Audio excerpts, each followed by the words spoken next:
ये कहानी है सबा की, एक सीधी सादी, हया और सब्र से भरी हुई मुस्लिम लड़की की।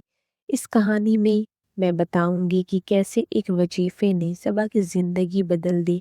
सबा की शादी उसी से हो गई जिससे वो बेपनाह मोहब्बत करती थी। ये कहानी शुरू हुई जब सबा 15 साल की थी। सबा का दिल पहली बार किसी पे आया था। उस लड़के का नाम था अयान। अयान पढ़ा लिखा लड़का था। सबा उसे बेपनाह पसंद करती थी। सबा छुप छुप कर अल्लाह से दुआएं करती थी, या अल्लाह, अगर अयान मेरे हक में बेहतर है तो मेरे नसीब में लिख दे, अगर नहीं तो मेरे दिल से इसका ख्याल भी मिटा दे। वह सोचती थी मैं अयान से कैसे बात करूं। फिर धीरे धीरे ऐसे ही सबा अयान से बात करने लगी। अयान सबा से बात करने लगा। धीरे धीरे दोनों एक दूसरे को जानने लगे, पहचानने लगे। ऐसे ही धीरे धीरे कई साल बीत गए।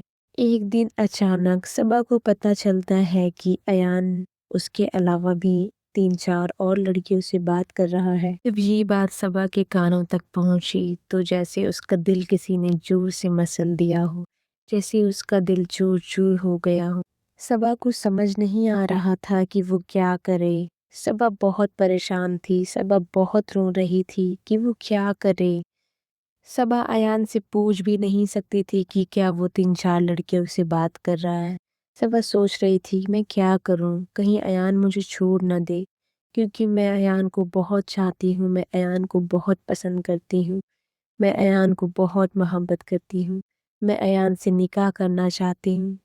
इसलिए सबा ये सारी बातों को इग्नोर कर देती है और उसे नज़रअंदाज कर देती है और अल्लाह से रो रो कर दुआएं करती है, या अल्लाह, मैं अयान से निकाह करना चाहती हूँ, प्लीज़ मेरा निकाह अयान से करवा दे, अयान को मेरे लिए नेक बना दे। सबा हर वक्त अल्लाह से दुआएं करती थी।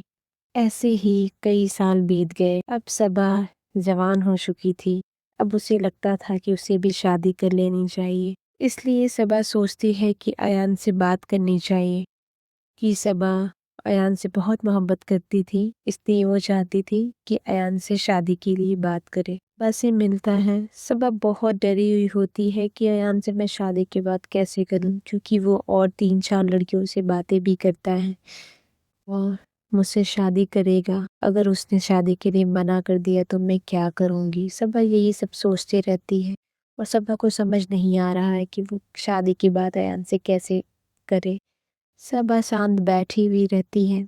अयान सबा से पूछता है क्या हुआ सबा, आप इतनी चुप क्यों हैं? बहुत देर से हम दोनों ऐसे ही शांत बैठे हुए हैं, आपको कुछ बात करनी थी ना, बोलिए सबा। फिर सबा बहुत हिम्मत करके अयान से कह देती है, वो बोलती है अयान, मुझे आपसे बहुत ज़रूरी बात करनी है। मैं आपसे निकाह करना चाहती हूँ, क्योंकि हम दोनों एक दूसरे से कई सालों से बातें कर रहे हैं। अब मैं जवान हो चुकी हूँ, हम दोनों को निकाह कर लेना चाहिए। लेकिन अयान बहुत गुस्सा होता है और शादी के लिए मना कर देता है। सबा बहुत रोती है। वो बोलती है मैंने ऐसे क्या कर दिया है अयान जो आप मुझसे शादी नहीं करना चाहते? आप मुझसे निकाह क्यों नहीं करना चाहते हैं अयान? अयान बोलता है कि नहीं, मुझे अभी शादी नहीं करनी है, मैं कुछ साल के बाद शादी करूंगा। उन दोनों की बात यहीं पे खत्म हो जाती है। दोनों अपने अपने घर चले जाते हैं। सुबह रास्ते में जाते हुए बहुत सोचती है और बहुत रोती है कि अयान ने शादी के लिए क्यों मना कर दिया। अयान ने ऐसा भी नहीं कहा कि वो किसी और से मोहब्बत करता है या किसी और को पसंद करता है, तो फिर अयान ने शादी के लिए क्यों मना कर दिया है, मुझे समझ नहीं आ रहा। वो बहुत रोती है और रोते रोते हुए वो घर पहुंच जाती है। कुछ दिन बीतने के बाद फिर सबा अपनी फैमिली से बात करती है कि मैं अयान से बहुत मोहब्बत करती हूँ और मैं अयान से निकाह करना चाहती हूँ।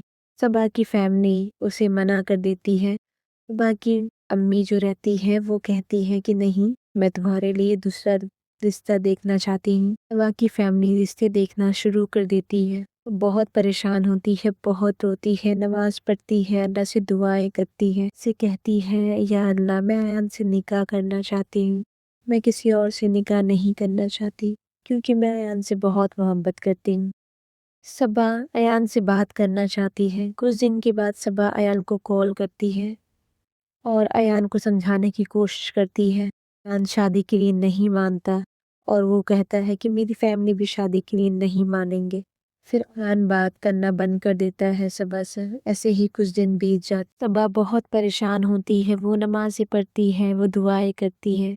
صبا تہجد کی نماز پڑھنا بھی شروع کر دیتی ہے اور اللہ سے رو رو کر بہت دعائیں کرتی ہے کہ یا اللہ میں ایان سے نکاح کرنا چاہتی ہے، ایان کو میرے لیے نیک بنا دیجیے، ایان کو میرے لیے باعث رحمت بنا دیجیے۔ ایک دن ایسا ہوتا ہے کہ صبا بہت پریشان ہوتی ہے، وہ فون دیکھ رہی ہوتی ہے تو ایک ویڈیو اس کے سامنے آتا ہے اور اس ویڈیو میں ایک وظیفہ بتایا جاتا ہے۔ صبا بہت پریشان ہوتی ہے، اس لیے وہ سوچتی ہے کہ یہ وظیفہ مجھے کرنا چاہیے کیونکہ صبا کو ایان سے نکاح کرنا ہے۔ اس وظیفے میں بتایا جاتا ہے کہ اللہ کا ایک پیارا سا نام یا ودودو 1011 مرتبہ اول آخر درود شریف۔ اس وظیفے کو کرنے کے بعد صبا کا نکاح ہو گیا اور اس کی ماشاءاللہ ایک چھوٹی سی بیٹی بھی ہوئی ہے، اور یہ کہانی ایک دم ریئل ہے۔ آپ بھی یقین کریں، اللہ پہ بھروسہ رکھیں اور یہ وظیفے کو کرنا ایک دم نہ بھولے۔ اگر آپ چاہتے ہیں کہ آپ اسی سے نکاح کریں جس سے آپ محبت کرتے ہیں تو اس وظیفے کو کر کے دیکھیے۔ 7 دن اس وظیفے کو کریں، اگر 7 دن کے بعد بھی نہیں کچھ ہو رہا تو انشاءاللہ ہوگا۔ آپ 11 دن کریں، 21 دن کریں، لگاتار اس وظیفے کو کریں، انشاءاللہ آپ کی بھی شادی اسی سے ہوگی جس سے آپ محبت کرتے ہیں۔ نماز کی پابندی کریں، نماز کو ایک دم نہ چھوڑیں، جتنا ہو سکے قرآن شریف کی تلاوت کریں، اللہ کو منانے کی کوشش کریں، رو رو کر دعا مانگے، آپ کا بھی نکاح وہی ہوگا جہاں آپ چاہتے ہیں۔ جزاک اللہ خیر۔